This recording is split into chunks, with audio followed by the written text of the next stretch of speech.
So the officer was just going on over pants, right? Pants, and go to the 22 and 5. I don't want to lose that thought.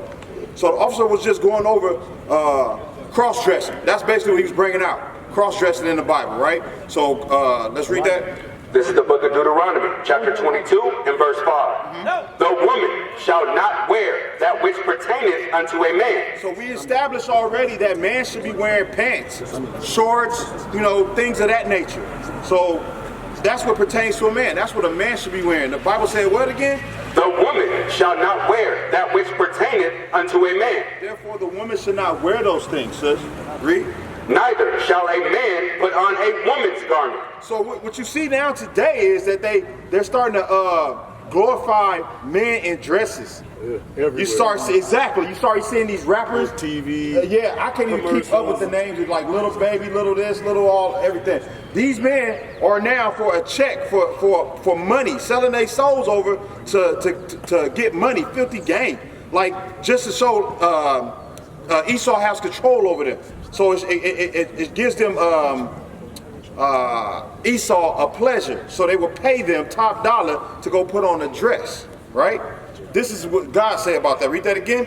The woman shall not wear that which pertaineth unto a man. Neither shall a man put on a woman's garment. So we know man shouldn't be wearing women's garments. And we know that's easily a dress right there, sis. You should have that on, right? You should have a dress on, right, sis? Where do we learn that from? Where do we learn, because we clearly know where the dress, where dresses, men wearing dress come from, because you see the man in, what's that land, Ireland or something like that, they call it kilts. Yep. Scotland, thank you, sir. They would see Scotland. I'm not too conversed in their heritage, but Scotland, right? They would call it kilts. That come from them. That come from our enemies. That's where we learn that from. So the men today that are wearing that thing, they get it from their enemies. You see what I'm saying? But where do we learn women in pants, sis? Where do we learn that from? The same people. We learn that from their women. Our women learned that from their women. Because their women in that time wanted to be like the men. They wanted to say, I can do whatever you can do. You know what I'm saying? Exactly. So it was a feminist movement that was going on that they started pushing throughout the land, and they said, well, you know what? The slaves are here in mass numbers. Let's get them on our side, so that way we can have numbers. That's the reason why the so-called white woman did this thing, brought the slave woman into the mix, so they could push this movement, this feminist movement, that we can do whatever it is that you do. Right? Read that again. The book of Deuteronomy, chapter 22 and verse 5. The woman shall not wear that which pertaineth unto a man. Sis, is there any reason why you can't wear a dress? Sometimes I'm working outside. Sometimes you work outside? Okay. Oh, so for work. I get that. I understand that. Because some jobs do call for you to be covered up. But is it a job where you can maybe possibly wear like a legging underneath the dress and then wear the dress? Maybe. You know what I'm saying? Because that's what our women right now, they'll wear leggings, and that's like for an undergarment, right? That's right. And they will go out openly with the leggings on, wearing basically their underwear out in the open. So what I'm trying to show you is it's an immodest thing that you're doing when you just wear leggings or just simply pants, because it shows your curvature, it shows what you're working with. That's for your husband. We're trying to show you modesty when we show you the laws of God right here, right? Go to Sister says she do it for work. Go to Editions of Esther. It's in the Apocrypha. So go to Esther, I believe it's 14 and 16. So we have examples, like we have righteous examples of our foremothers in the Bible that had to wear certain things for certain religions. Certain reasons, my bad. Certain reasons. I'm not going to say it was for work per se, but it was something that she hated because it wasn't of God. And that's the mindset you got to get, sis. That's the mindset that you got to get. Anything that's not of God, you got to hate that thing. Because God do, that's an abomination. You still got to... Esther 14 And read verse 16. Bring it out. This is the book of the rest of Esther in the Apocrypha, chapter 14 and verse 16. Verse 16. Thou knowest my necessity, for I abhor the sign of my high estate. You know what it is to abhor, sis? The word abhor? What is that, sis? Yeah, like you hate it. You hate it. Which is upon mine head in the days wherein I show myself, and that I abhor it as a minstrel's rag. So our foremother Esther said she abhorred that thing as a minstrel's rag. So Esther was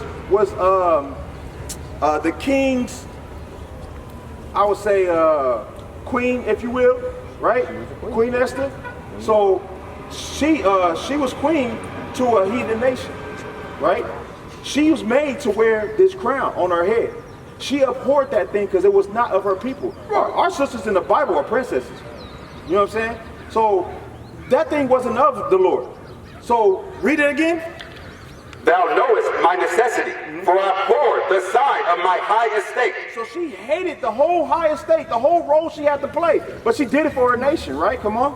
Which is upon mine head in the days wherein I show myself, and that I abhor it as a minstrel's rag. So she said in those days in which she has showed herself, and for this example to apply to you, in the days that you have to go to work, you see what I'm saying?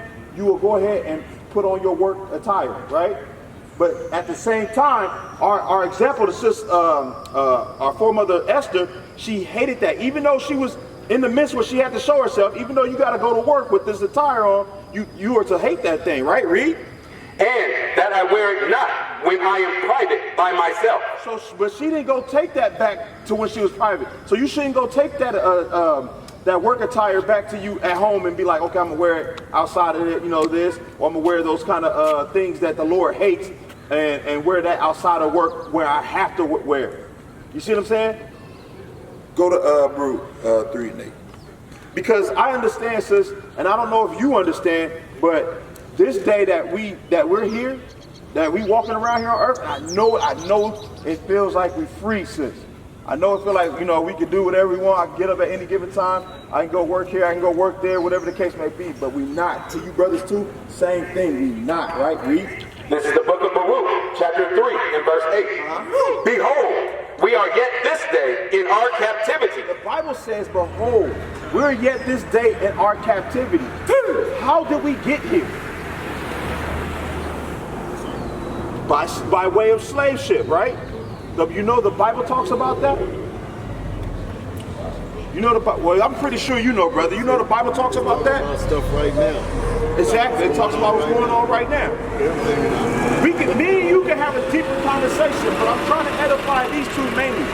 You know, and I'm not saying you go anywhere, but what I'm saying is, you know what you should be doing. You should be coming by and congregating so we can have that deeper conversation. You know what I'm saying? All praises. But for the brother and for the sister, we got here by way of slave ship. That's why we still here. We're descendants of the slave trade.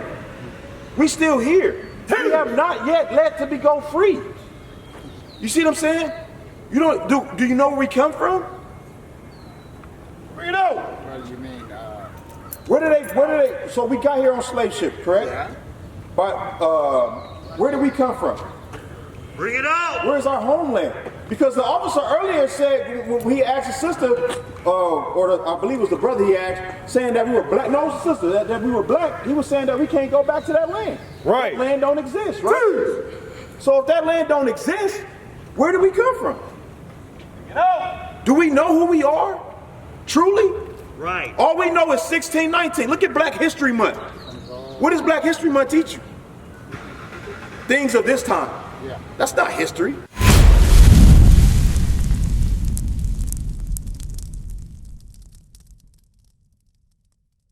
We used to scream black power while heroin was pushed. But at the end of the day, nothing's in vain. IUIC has been given a vision. The tents of Judah has risen. Many has attempted the mission, minor murmuring, omitting, and missing the mark. Just reading that he had the flame of fire in his eyes gave us the spark. We on Paul's mission. We out on the road, purple and gold, from Mexico, Cuba, Haiti, Ghana, Sierra Leone. 144,000 boots banging, concrete crackling. These are how men repented at heart. The scriptures is proof. IUIC, we deliver the truth.